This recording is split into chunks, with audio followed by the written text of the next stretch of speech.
Hello, and welcome to a very special series I'm moderating on diversity, equity, and inclusivity by CME Outfitters. This is a CMEO briefcase called Take Action, Optimizing Equity in Gastroenterology Care. This program is supported by an educational grant provided by Johnson & Johnson.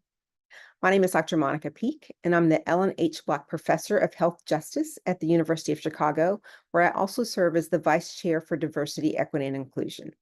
I am a practicing internal medicine physician, as well as a health services researcher in health equity and a bioethicist. I've been practicing for about 20 years, and I really enjoy seeing the wide range of patients, including those who have gastrointestinal problems. And so I'm really delighted to be joined today by my very distinguished colleague, Dr. Nilanjan Nandi. Dr. Nandi, welcome to the program, and if you would please introduce yourself to the audience today. Yes, thank you so much. I'm really pleased to be here. My name is Nilanjan Nandi. I'm an associate professor of clinical medicine at University of Pennsylvania, the Perelman School of Medicine, where I am blessed to specialize in the treatment and management of Crohn's and ulcerative colitis patients, collectively known as inflammatory bowel disease. I also happen to be one of the co-founders and chairman of the board for the South Asian IBD Alliance, also known as SIA, which is the first patient-physician collaborative and nonprofit dedicated to raising awareness and education and also accelerating research on IBD for all communities around the world. That is wonderful. I was not aware of that. So we are very additionally grateful for your presence today. So you're bringing not only your clinical expertise, but a lot of the additional knowledge that you have with working with patients, not only as people that you see as patients, but also as people in the community as they're able to advocate for the very diseases that you work on in a collaborative fashion. So we're really looking forward to our conversation today. Thank you. Before we begin, I just want to note that this program is designed to build upon foundational concepts that have already been covered in some of our previous DEI activity series, and to learn more about the impact of systemic racism on healthcare and on health disparities, as well as how racial and ethnic disparities may present in the field of gastroenterology. We encourage you to engage in these foundational programs, which are linked here. So before we begin, I also just want to clarify that Nilanjan and I decided that we refer to each other by our first names in order to keep this session more collegial and just informal and friendly. And so Nilanjan, I look forward to our case discussion and our very candid conversation today. I'm going to start by reviewing our first learning objective for our program, which is to implement strategies to address inequities in the treatment and outcomes of patients with GI disorders. And we'll be focusing again today on inflammatory bowel disease. And so I'd first like to open the case with a question for the audience. And so the question is, how confident are you in your ability to identify racial and ethnic disparities in the management of patients with gastrointestinal disorders? Either not at all confident, somewhat confident, confident, or extremely confident. And of course, your answers are anonymous and confidential. So please feel free to just honestly answer.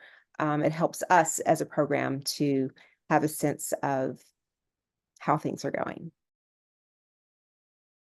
And so to highlight some of the disparities in the diagnosis and management of patients with inflammatory bowel disease, or IBD, let's consider a case example. And so Nilanjan, would you mind presenting the case of Dhanraj, whose pronouns are he and him, to the audience today? Absolutely. Thank you, Monica. So to our audience, we have a patient named Dhanraj, whose pronouns are he and him. So Dhanraj is a 38-year-old South Asian male who immigrated from India 3 years ago to the United States. His primary native language is Gujarati, and he's been experiencing, when he comes to the physician, describing rectal bleeding, bowel urgency, and increased stool frequency. He does have a history of hemorrhoids, he notes. He works at a very well-known tech company and is very thankful and humble that he wasn't laid off on the recent rounds of layoffs because his visa is tied to his work. So this is obviously a stressor in his life. He's worried about his job because he frequently has to call out due to diarrhea, and he feels that his employer is already frustrated with his limited English proficiency. So, Dhanraj, I'm in here in the Northeast United States, here in Philadelphia. We have a large, information technology enterprise and network here. So, I've seen patients just like Dhanraj in my clinic. And, the first thing that strikes me here is, young South Asian male, has a history of hemorrhoids, which we'll talk about has some stigma in the Mhm. South Asian culture, in many cultures, right, Yes, Monica? So many people find this taboo. right. Um, and he's really stressed because he's having these really disconcerting symptoms of rectal bleeding, which might be rectal outlet bleeding just purely from hemorrhoids, but it's really concerning that he's got the bowel urgency. Hemorrhoids really don't cause bowel urgency. That urgency, that sense of incomplete defecation, that's concerning for tenesmus, that there might be some swelling or proctitis, and that might be something like ulcerative proctitis or Crohn's proctitis. Who knows? We're not quite into the diagnostic stage yet. And then you see that there's this work stressor and life stressor, right? He needs to provide, he's got a job, his visa and job are tied together, and he doesn't want to upset his employer by being ill. So he's in a desperate situation. And that's the first thing that I'm recognizing, that he's not here begrudgingly. He's really concerned about his symptoms. Yeah, and I think it's important that you've highlighted um, many of the sociocultural ways and pressures that people may have that keep them from either addressing their symptoms or being able to bring their symptoms to medical care. So they may want to just, there may not be able to, for social reasons, to sort of acknowledge that they have them, or Right. they may be One- under such pressures to stay at their job and to work and to, stay in this country and can't take time off work or whatever, that they can't actually make it to the doctor. And so these are issues that translate to so many communities, um, and particularly in gastroenterology, or which is similar to urology or to, women's health, where the area of concern is a sensitive area that has a lot of an additional layer of sensitivity around it, that we can see some additional disparities just because of where the symptoms are coming from. 100%. And I just want to highlight, what you said so important about the social pressures of not speaking up. In almost every culture, we can relate that everyone poops, but people don't talk about it, right? And that's changing with modern times. In South Asian culture, and other cultures too, but South Asian culture I can speak for, people do not talk about their bowel habits.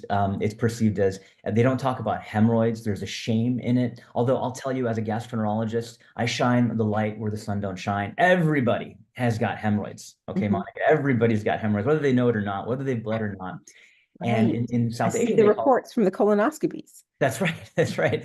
And in South Asian culture, they call it piles. And it's something very stigmatized against in South Asian culture to even talk about blood and stool, or that something might be going on down there. But the other stressor here, his job and his visa, just to emphasize that point, this is a South Asian male who may be like sending money back home Yes. to his family, right, to support them. So he critically doesn't want to lose the job. He needs to keep the job, needs to keep his employer happy. So he's here under desperate circumstances. But anyways, I'm glad he came, and hopefully we can get more into the details of how to diagnose and then hopefully help this young man.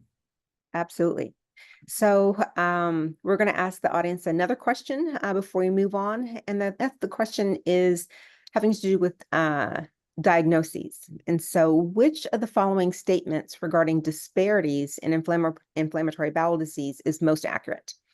That A, immigration status does not impact diagnosis of inflammatory bowel disease.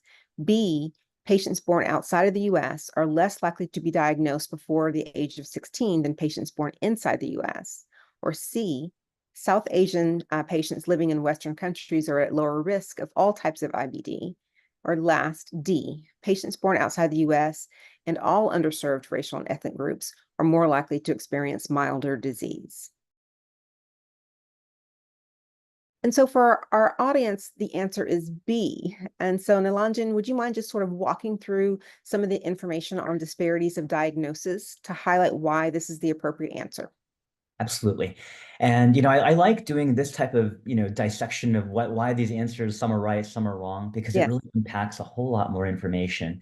And so we have studies that have done through the last several decades looking at IBD outcomes, prevalence, and incidence, and how it's changed over the last several decades. A couple of those highlights are that South Asian IBD, whether it be at Crohn's or ulcerative colitis, appears to be increasing in prevalence globally. And we know this through natural history studies.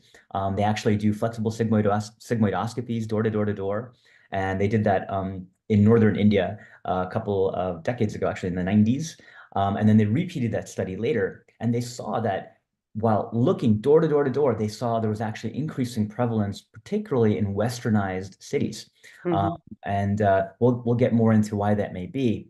They've also looked at immigration pattern. When people from South Asia, migrate to the U.S. And to be clear, South Asia is actually 13 different countries beyond just India and Pakistan, but Bangladesh, Nepal, the Maldives, Sri Lanka, and more.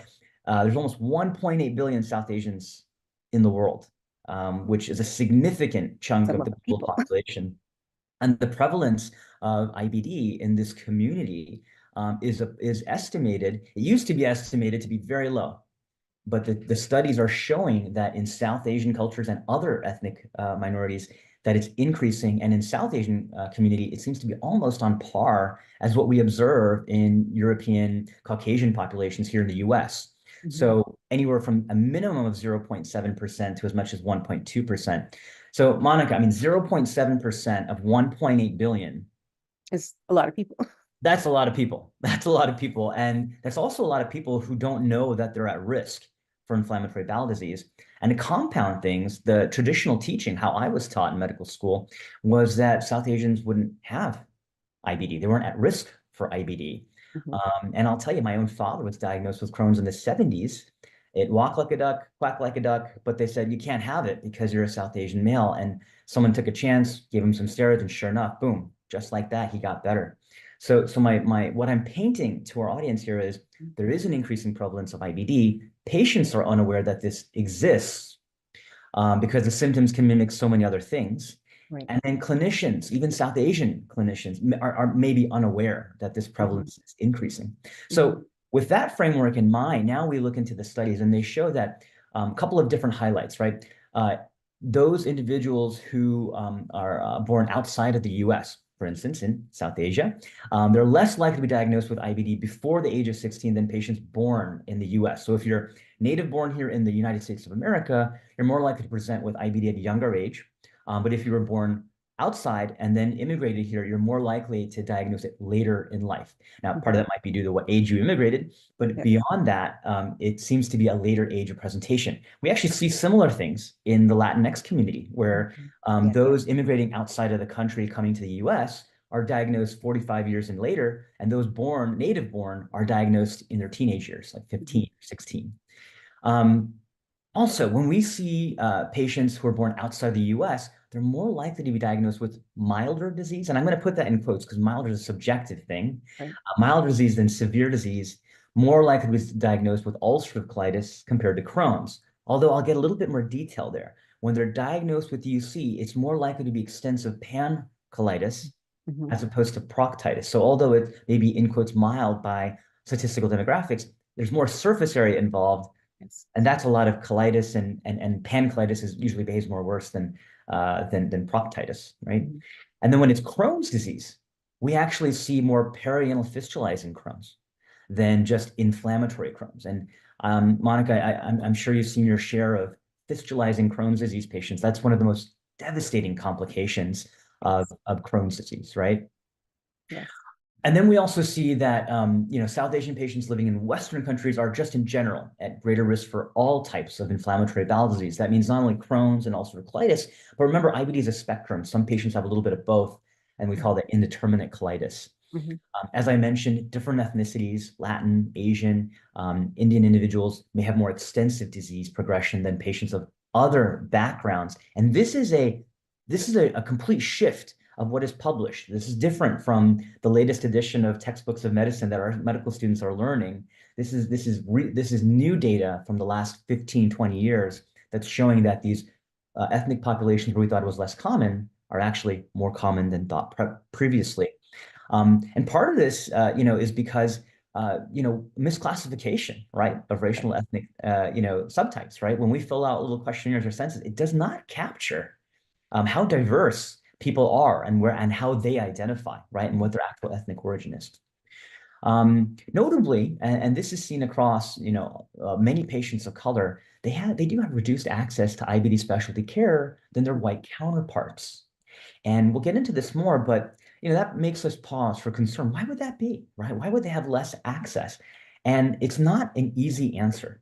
One of it's multifactorial, but part of it is decreased knowledge, right? The stigma of having a chronic illness and what that says about them, right? In South Asian culture, there's this concept of karma, okay? You did this, so you deserve that, right? You didn't listen to me, so you deserve that. You ate that, so you deserve this, right?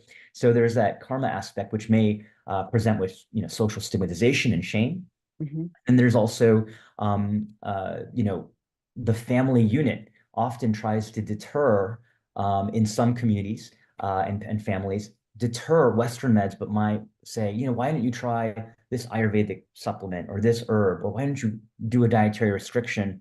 What these things do, and I'm not saying there's no benefit to them. There's some exceptions that we can get into, but what Lessens this the often runway. does is it delays the access. And in the meantime, the disease smolders and gets worse, and now they're a sicker patient than when they were first having symptoms, and then they get in to see a specialist. Mm-hmm. Notably, another thing, and this is true just in general, this is not just unique to South Asian culture, but 40% of IBD patients at large are actually diagnosed with obesity. Mm-hmm. And we've really changed the way we think about obesity in Yes. general, but Yes. 40% are obese. And we don't normally think, I'm saying we as a whole, don't Yeah. normally think of it as Smaller people, malnutrition. malnourished, right? We're thinking emaciated, right? Mhm. Cachectic. But in reality, you can be malnourished and be obese. You can not be nutritionally replete and be obese. And in fact, obesity is in and of itself a systemic inflammatory state of being. The Yes. Yes, it pro-inflammatory is. cascade is upregulated. Diabetes, the metabolic syndrome. The metabolic syndrome, exactly. And now we bring it back to South Asians specifically with that lens. And we know that South Asians do have a Yes. significant prevalence of metabolic disease, coronary disease, high blood pressure, diabetes, or insulin resistance. So, so all of these little teaching points are really important when you're seeing that IBD patient before you. Mhm. Fascinating. Fascinating. This could have been the whole session, but we've got so much more. So let's check back in with our patient and his case. He comes in, we get his vitals. His blood pressure is 135 over 92. So not quite ideal, a little up. His heart rate's 98. Maybe he's nervous to see me. Maybe he's dehydrated. Tall guy, 5'9", 230 pounds. BMI is 34. We know that BMI is not a perfect metric, but his BMI is quite elevated. So he would definitely be considered overweight.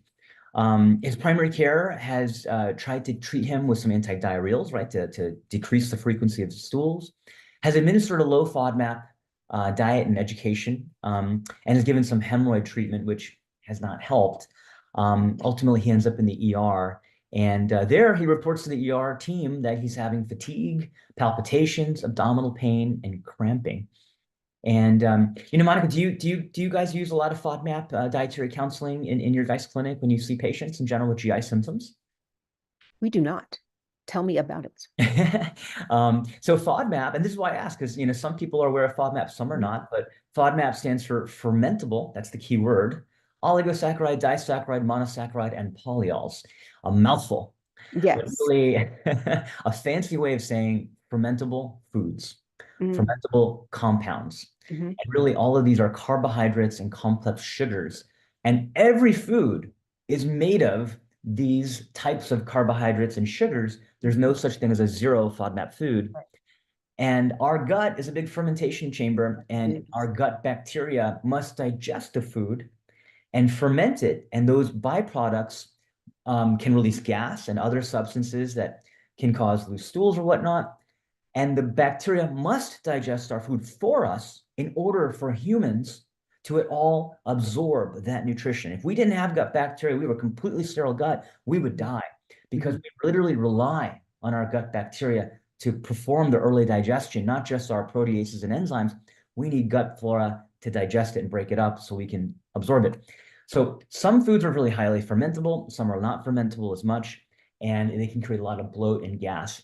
Now, FODMAP has a great use in patients who have irritable bowel syndrome, particularly with a bloating predominance. They're distended. So you can give them a low FODMAP regimen where you identify high FODMAPs, take them out like onions, garlic, cruciferous vegetables like Mhm. broccoli, cauliflower. Yes, yes. So I've been doing that. I just didn't call it that. Ah, there you go. And so, the running joke is we go get Mexican after this, and oh man, we know what's going to happen later, right? But everyone is sensitive to these things, and it's really useful in IBS. Now, it's brought up here because if this patient turns out to have IBD, we should know that up to 30 to 40% of IBD patients can have concomitant IBS. And bloating is a non-specific symptom, right? You can have it for a million reasons. It doesn't have to be from IBD. So Mhm. there is some use. It's a restrictive diet, but it's not meant to be forever. If you restrict forever because you feel better on it, you're going to lose weight, be nutritionally depleted. So it's a temporary way of eating, but it's not meant for indefinite way of diet. And certainly the bleeding in the stools really doesn't go along with something totally benign like IBS. Right. It's never benign. It's Yeah, not to have blood in your stool under any circumstances, really. yeah, yeah. That's always my take home message. All righty. So yeah, everything is just so helpful that you're just a fountain of knowledge. So we're gonna loop back and ask the audience one more question. And this has to do with disparities in the treatment of IBD. So, which of the following statements regarding disparities in the treatment of IBD is the most accurate? Is it A, patients born outside the US are more likely to be prescribed immunosuppressants and biologics? B, South Asians with ulcerative colitis are less likely to show a trend towards steroid dependence? C, religion, cultural traditions, racial and caste discrimination, and socioeconomic status do not affect healthcare access or outcomes in patients with IBD? Or is it D, patients from underserved racial and ethnic populations experience more difficulty accessing specialists for IBD? We sort of showed our hand a little bit with our prior conversation. Yeah. And so for the audience, the answer is D. And so Nilanjan, I'm going to ask you to sort of maybe have a little bit briefer because we already talked about this a little bit, but discuss some of the data on the disparities in treatment in IBD and why D is the correct answer. Absolutely. And so, I'm glad we discussed it early before getting to this question because it allows us to actually pause and then pick on some other points. I'm going to make light of this, but contrary to popular general stereotypes and beliefs, not all South Asians are doctors, lawyers, or engineers. And in fact, many fulfill all sorts of different jobs, non-traditional or traditional, whatever you might want to call it. I say that because sometimes this stereotype can actually work against Yes. someone who's perceived to be from that type of a culture that Mhm. is stereotyped as high achieving, but not everyone is, not everyone can be, and that's okay. And I say that because that does not mean that all South Asians may have equal education or insight or literacy Mhm. or even health literacy. That's right. Two And different things. yeah, right. And the other thing is when you see that South Asian patient, you want to get an assessment, right? In our case, Dhanraj is a very highly educated IT professional, right? But his health literacy may not be not so high. Most people may not have high health literacy, even if they're lawyers or physicists or Exactly. whatnot. Exactly. So I'm yeah, very literate, but I'm yes, only literate in the things that I know. yes, Like I can't do anything else. My taxes, I have zero tax, definitely not taxes. Can't do that. Yeah. zero literacy and everything else. Yeah. And that's the I mean you're ahead of the curve because you're recognizing right that your patient may not be on the same page. And the other thing is all patients, not just South Asian patients, are very polite and Mhm. maybe nodding their head, but they're being overwhelmed with anxiety and symptoms. Remember, he's a little almost tachycardic there. So he's not they may be listening to 10% of what you're asking and saying. So, we'll get into, language and communications, but you have to pause and ask them often, do you understand what I said? Do you have any questions? Can you repeat back what I said to Yeah, capture their attention? exactly. The teach back method. Teach back method. There you go. See, I didn't even know that's what it was called. Mhm. So thank you. Mhm. Um, the other part of this is, we recognize he has significant symptoms impacting his quality of life, and he's concerned about his employment. He may be concerned about how he provides for his family here and also back home. You also must understand that we're not just having a conversation with a patient, even though there might be one other person in the room. Oftentimes, Yes. in these communities, we're talking, the decision maker is not a patient clinician decision making. It's a physician clinician and a patient family unit. Yes. Whether they're standing in the room, I guarantee they're Or on not. the patient's shoulder or in their ear, and they're and the patient's wondering, I got to talk to my family about that, or what will they think, and what, there are a million thoughts.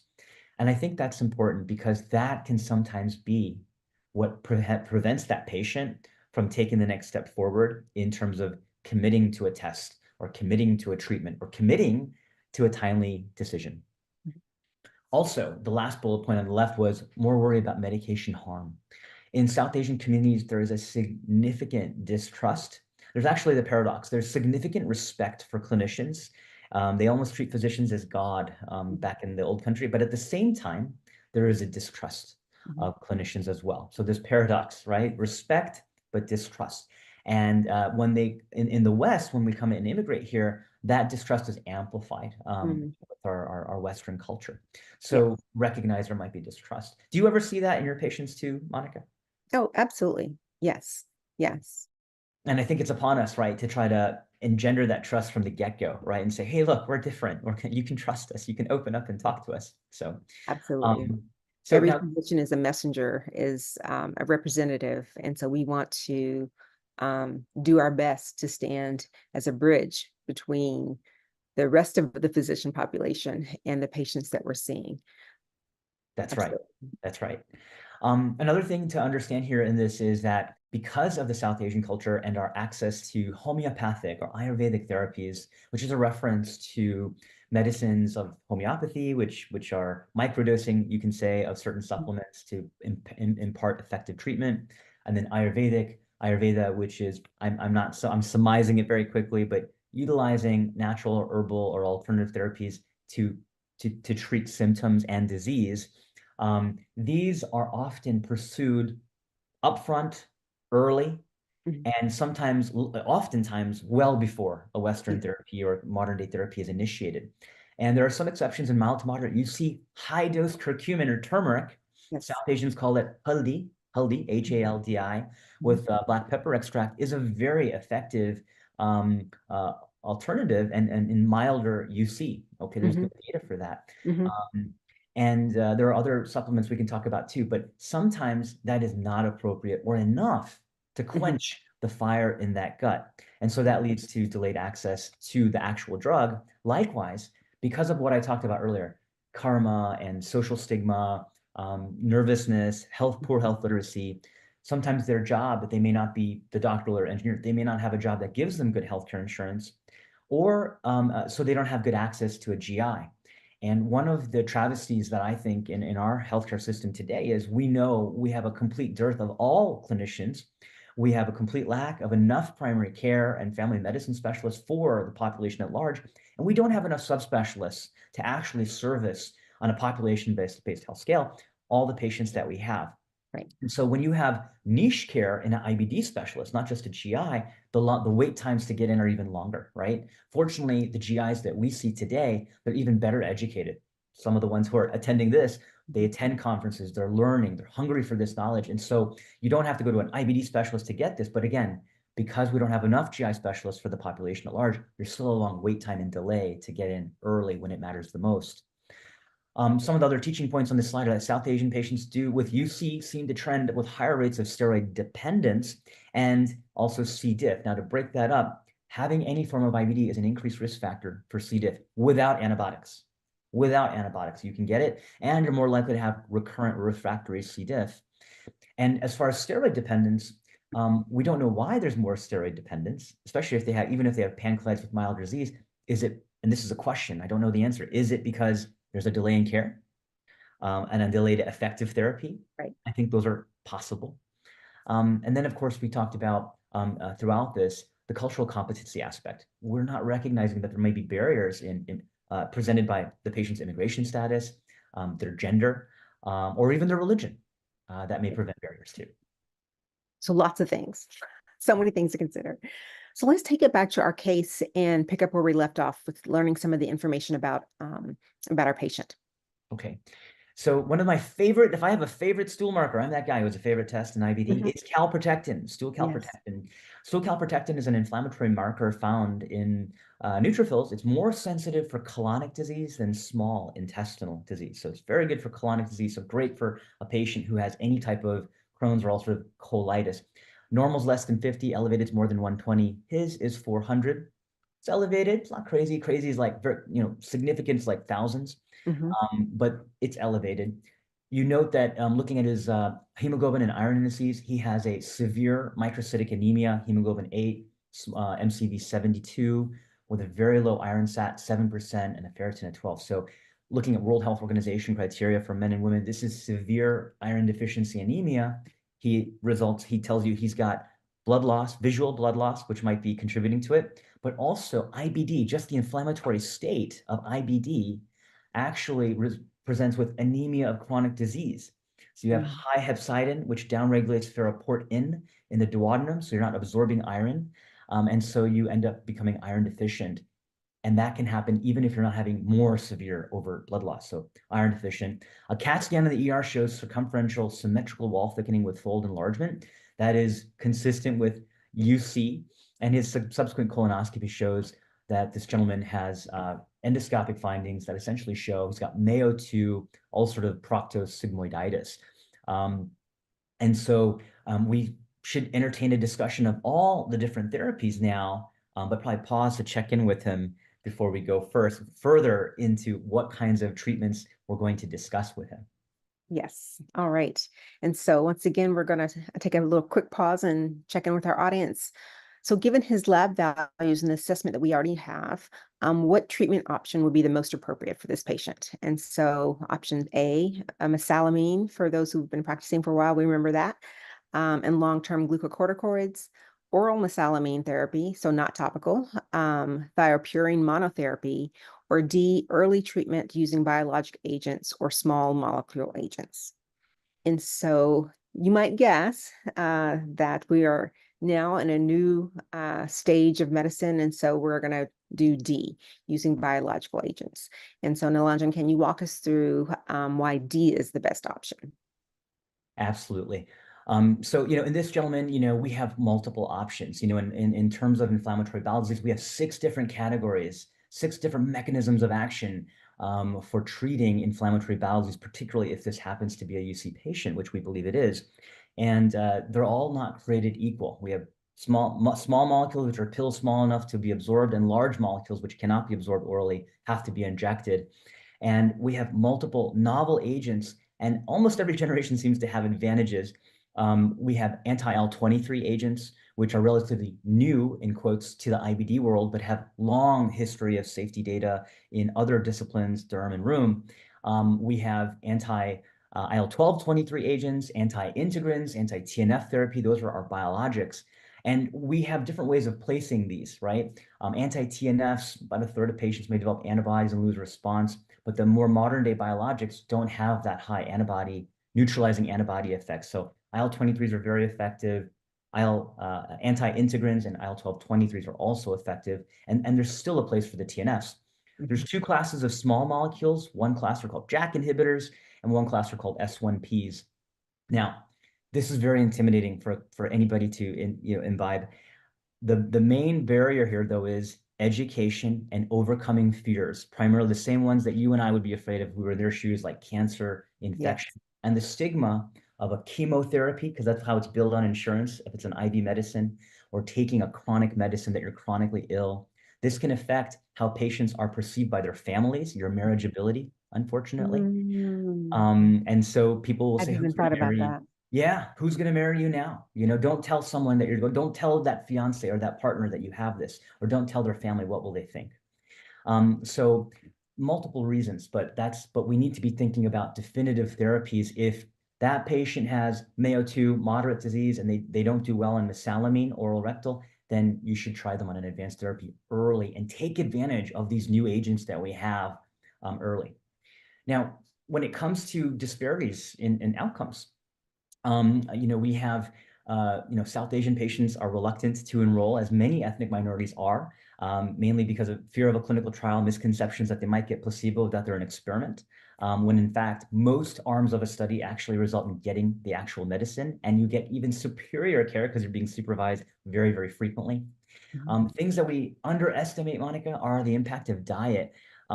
Much of the dietary information about IBD is not customized to the cuisine of the South Asian patient or the other ethnic minority patient, right? How do you eat dal or roti, high fiber foods? How can you change these things? How, if I get bloated with dairy, with my yogurt, also known as dahi, is there an alternative that I can eat in my diet, right? So we need to customize dietary practices. And then, of course, this poor disease awareness amongst the community of patients and the community of clinicians at large, including South Asian clinicians, that IBD is present in the South Asian population. And then based on financial income, sometimes there's significant heterogeneity in affordability of these drugs. So thank you so much for all of that. Again, just a fountain of knowledge. So this brings us to our second learning objective, which is to implement actionable strategies to improve health equity in our own practices. And so we're going to kick it off once again with an audience response question. And so this has to do with our social drivers of health. And so again, as we start a section, we're going to just ask about your confidence in dealing with these issues. So how confident are you, our audience, in your ability to utilize an appropriate social drivers of health screening tool that considers cultural traditions, religious preferences, and other drivers of health when caring for patients with IBD? And so is that not at all confident, somewhat confident, confident, or extremely confident?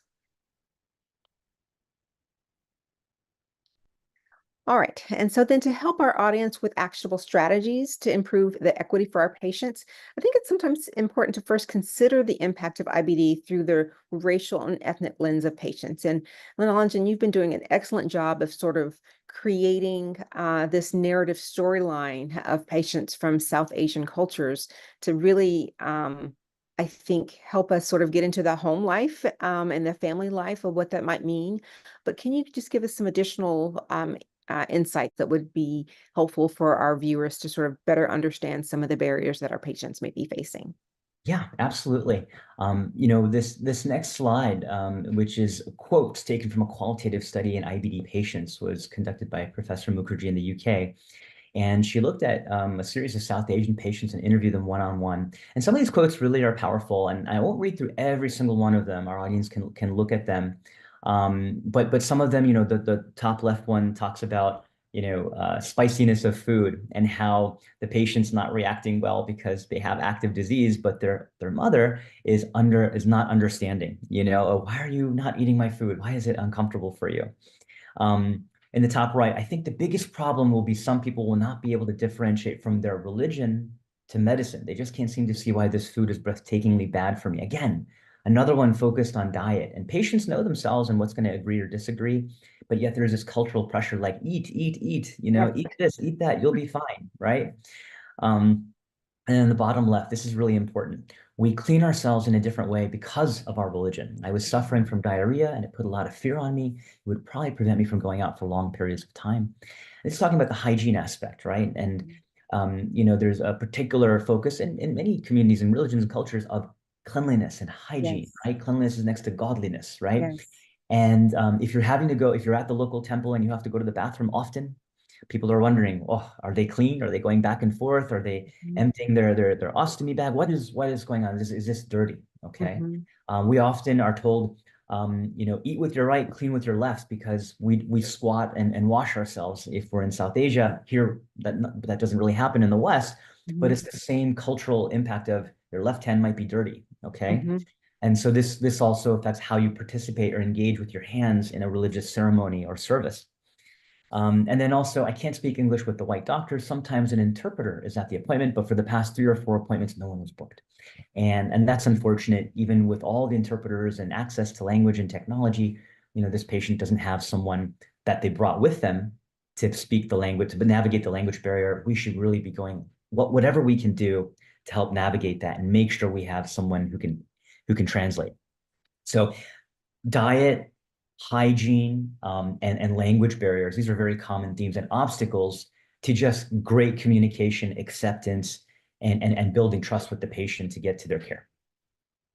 Excellent examples. And really just so powerful and how people's cultural identity and their practices that are necessary for them being part of that community.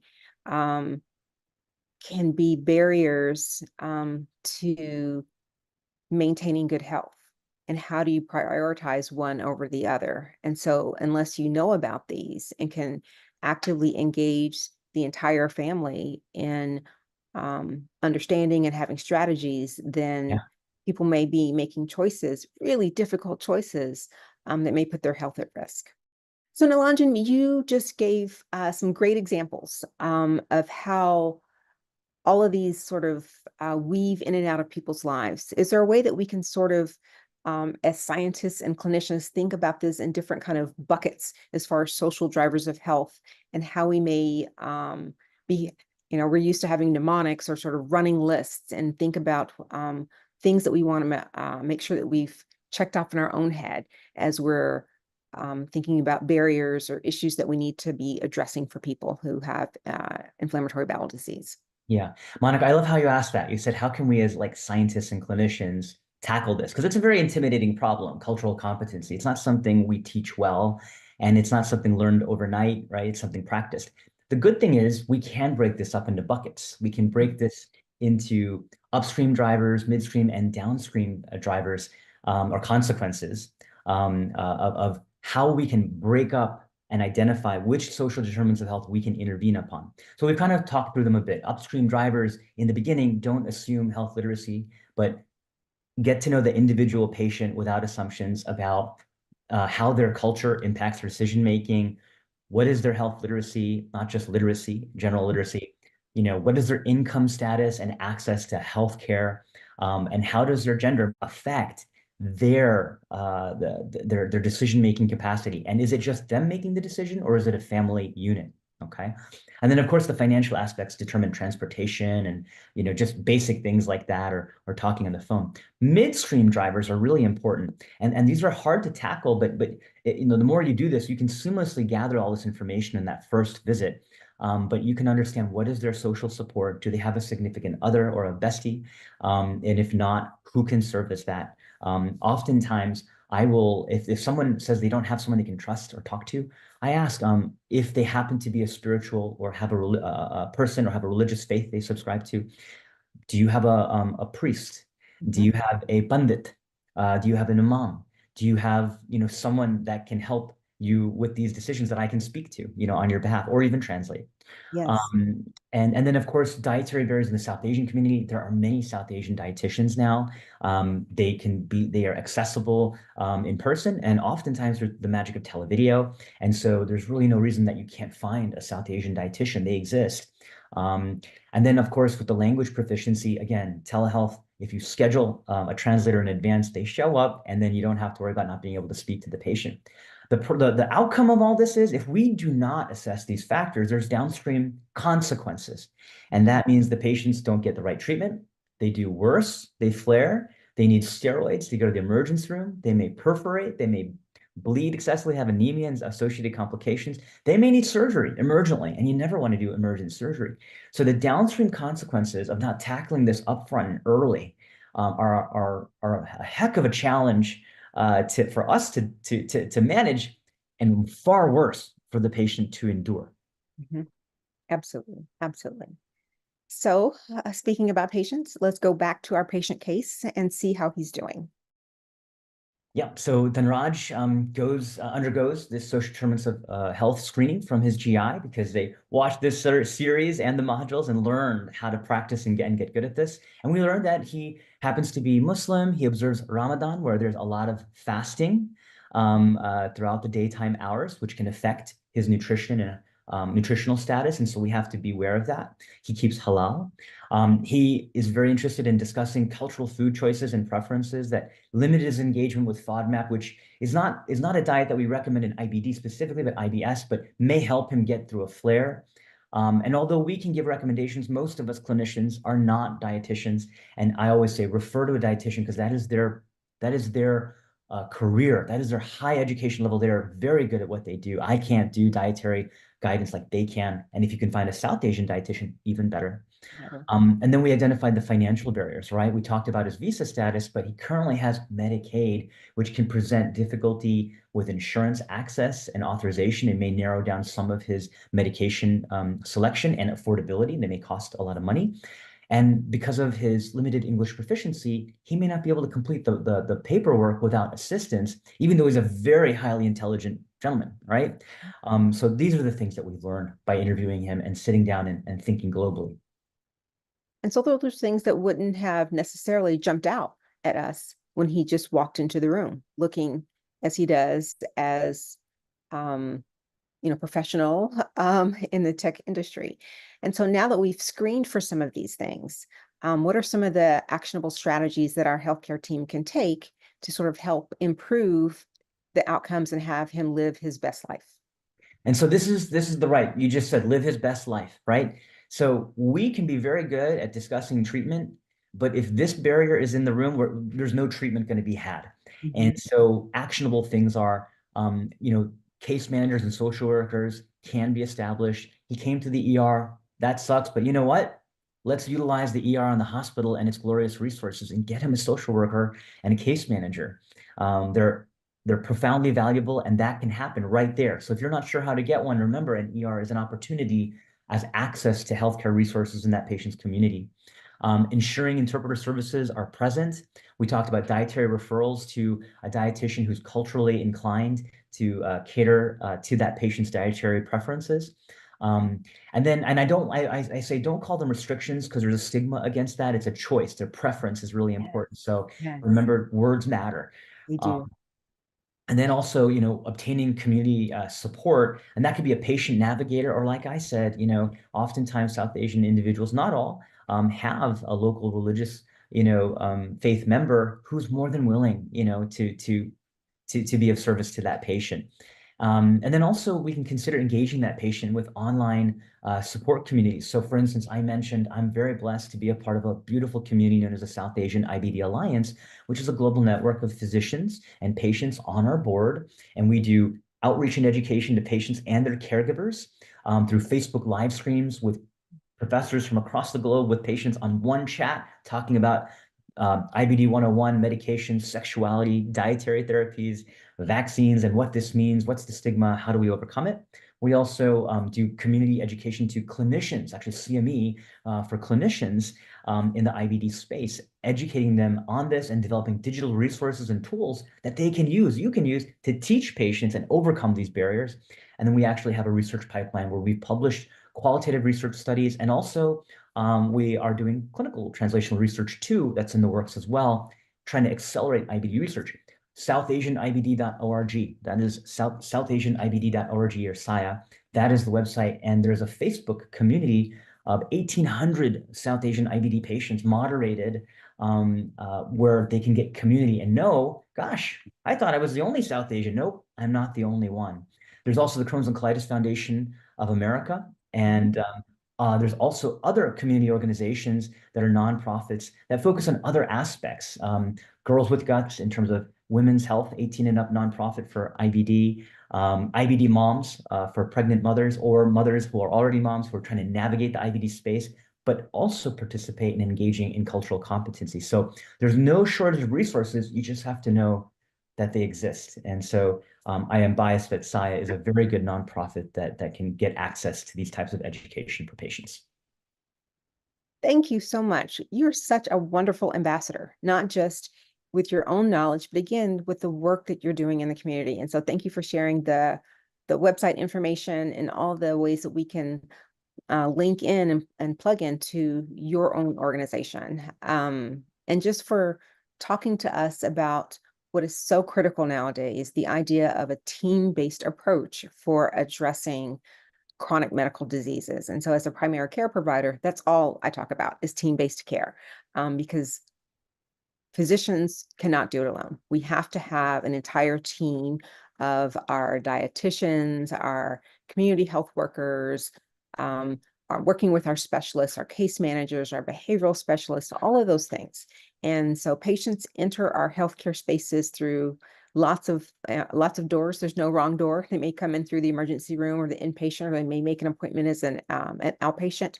But all of these are ways that they can find their way to us and access all the different services that are available for them, so they can again begin to live their best life. And so I just want to remind our audience the team that addressed Don Rogers' healthcare needs. And so that was the dietitian, all the different kinds of community support, the interpreter services, the GI specialists, of course, and the case managers.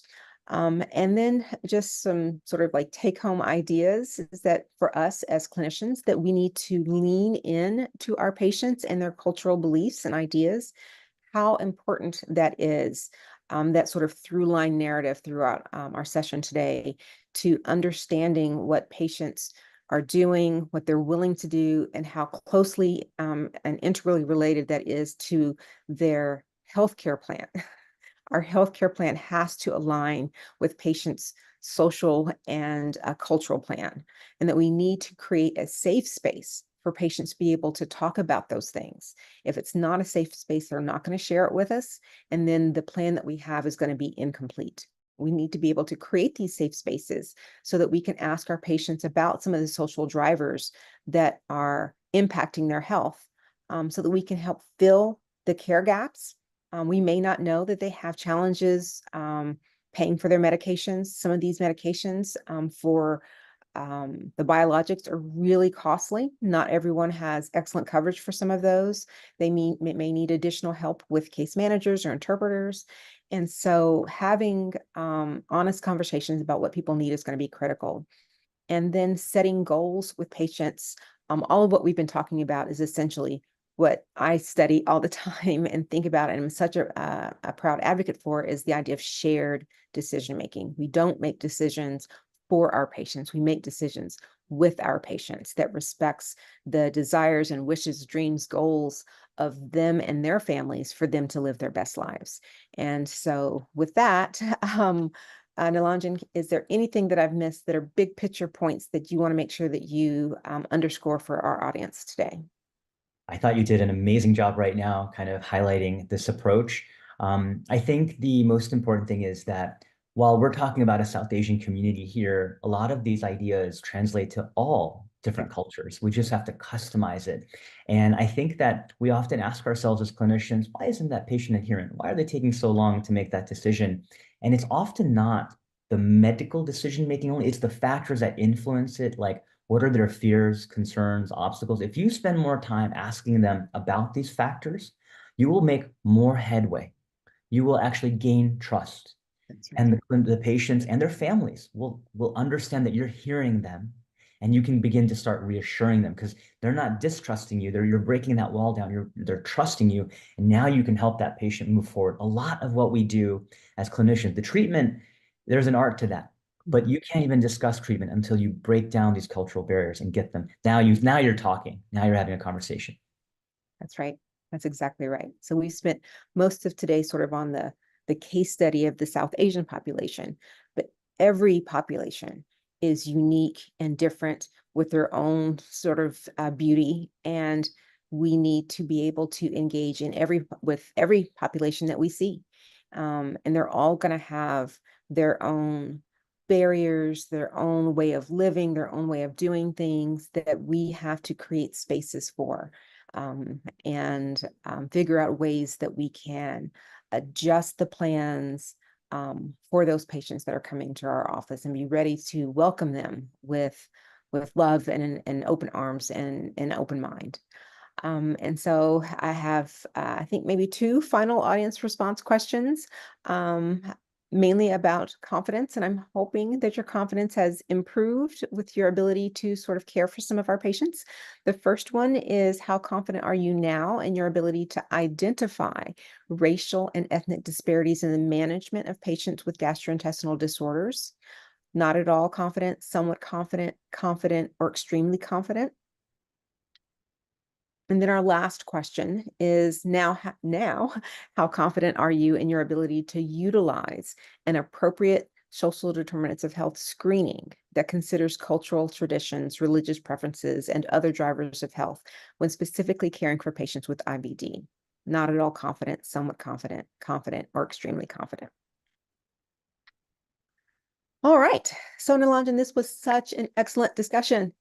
Thank Cannot you, thank you Monica. enough. I'm going to try and summarize again with SMART goals. And SMART goals are ones that are specific, measurable, attainable, relevant, and timely. And that's what I hope that our audience takes away from our discussion today, your wonderful presentation, and can apply to their very own practices. So first, to identify disparities in the diagnosis and treatment of IBD.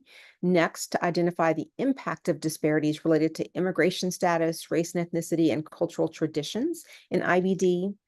Third, to integrate holistic treatment strategies, including screening for social drivers into the care of patients with IBD in order to improve equity in treatment outcomes. And then last, to consider team-based strategies in the care of patients with IBD to address inequities in the treatment outcomes. So this CMEO briefcase is just one of a 4-part CME CE initiative, and we really hope that you'll take advantage of all of the parts and participate in all the activities in this series. We cover a number of strategies that address racial and ethnic disparities across therapeutic areas, and I really encourage you to join us for the entire initiative. It's going to be so much fun. By participating in these activities, you'll demonstrate your own commitment to improving health equity for all of patients.